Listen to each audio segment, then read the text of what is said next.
जा जनक गृहस्थी भाई, कैसे शीश निभाऊं जाई। सुखदेव बोले शब्द विवेक का, हम स्त्री का मुख नहीं देखा, कि मैंने तो स्त्री का मुख भी नहीं देखा है। माँ के जन्म होते ही मैं निकल के भाग लिया था अपने दूर जाकर के जंगल में साधना करता हुआ, अब मैं यहाँ आया था। और ईब में एक योगी अंडी पाक रहा, एक गृहस्थी आदमी को कैसे, क्योंकि गुरु का आगे तो नतमस्तक भी होना पड़ेगा, प्रणाम भी करने पड़ेंगे, दंडवत भी करनी पड़ेगी, सारी क्रियाएं करनी पड़ेंगी। जब फौज में भर्ती हुआ तो सारी ही रिहर्सल करनी पड़ेगी, वह ट्रेनिंग पूरी करनी पड़ेगी, तभी वो फौजी बनेगा। तो वो कमजोरी अड़गी। तो उन्होंने कहा कि देखो महर्षि जी, जब भगवान ने आपको आदेश दे दिया फिर सोचने की आवश्यकता कहाँ रहेगी। फिर अगर मान ले तू घूमे गया और नाम तूने लिया नहीं, गुरु बनाया नहीं, तो कहाँ जाएगा, गधा बनेगा गधा। अब जो बुद्धिमान होते हैं वह सच्चाई कहे बिना चूक क्या नहीं करते। जब उन्होंने ऐसे जोर से कहा कि तू गधा बनेगा, तो उसकी अंदर, क्योंकि हमारे पूर्व जन्म जन्मांतर की सब जितनी भी घटनाएं हमारे अंदर आत्मा के अंदर अंतःकरण में फीड है, वो बिल्कुल जो की तो फिल्म हमारे अंदर कोड वर्डों में जमा है। तो एक वह फिल्म चल पड़ी उसकी। तब वो सुखदेव को याद आया कि वो एक बार गधा बना हुआ था। तब उसने याद आ रहा ऐसे ऐसे कि आंखों में पानी आ गया। तब कहने लगा, भाई महापुरुषों तुमने तो मेरी आंख खोल दी, अब मैं उपदेश लूंगा।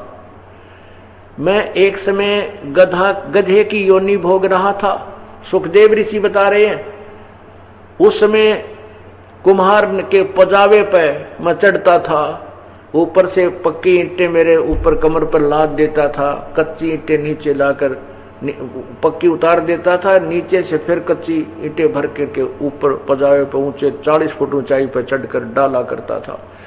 अत्यधिक कार्य करने से, समय पर जल आदि प्राप्त न होने से मेरी आंखें खत्म होगी, मैं अंधा हो गया। अंधा होने के बाद मेरे मालिक ने भी धक्के मार दिए और मैं निकट आऊं तो लठ मारे चालता कर दे। मैं चलता चलता एक जंगल में जा रहा था, एक रास्ता पकड़ लिया, उस रास्ते जा रहा था, आगे एक नाला था, मुझे दिखाई कुछ दे नहीं रहा था, उस नाले के अंदर मैं फंस गया। उसमें ऐसा फिट हो गया, मेरे चारों पैर नीचे और आगे से मुंह और पीछे से कमर और पीठ पिछला हिस्सा फिट हो गया, कति पुली बन गई, एक पुल बन गया मैं उस नाले के ऊपर। और वहां जंगल में दूर स्थान पर इक्का दुक्का व्यक्ति आता जाता था, तो वो उन्होंने मुझे निकाला नहीं, मेरे ऊपर पैर रखे और पार हो जा, मेरी पुली बना ली। 1 हफ्ते तक भुगत कर प्यासा और भूखा मैं मरा, तड़फ तड़फ गए। अब मुझे वो बात याद आ रही है, अब मैं राजा जनक के पास जाऊंगा और उपदेश दूंगा। तो यहां बताना चाहते हैं, सुखदेव ने 84 भुगती बना पजावे खरवो, तेरी क्या बुनियाद प्राणी तो पेंडा पंथ पकड़े वो। अरे सुखदेव जैसे महापुरुषों के लिए ऐसी बुरी बुरी हालत दुर्गति हुई, गधा बना पजावे, गधा खर माने गधा बना पजावे खरवो, और तेरी क्या बुनियाद प्राणी। अब बखत विचार कर ले। अब पेंडा पंथ पकड़ वो साधना ग्रहण कर जिससे इस सब छुटकारा हो, पूर्ण संत की तलाश कर।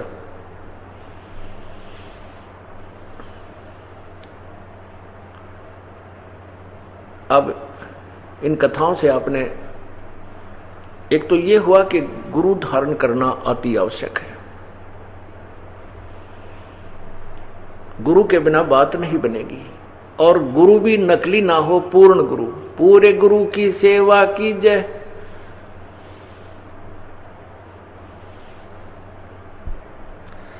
गुरु वचन निश्चय कर माने, पूरे गुरु की सेवा ठाने। गुरु वचन को निश्चय माने, जो गुरु बना लिया उसके प्रत्येक आदेश का पालन हो, और गुरु भी पूर्ण हो। पूरे गुरु की सेवा अर्थात उसकी पूजा में लगे, गुरुदेव के द्वारा दिए गए मार्ग को पूरे गुरु के द्वारा लगे, बताए हुए मार्ग पर लगे, और फिर गुरु के वचन को अवश्य पालन करे।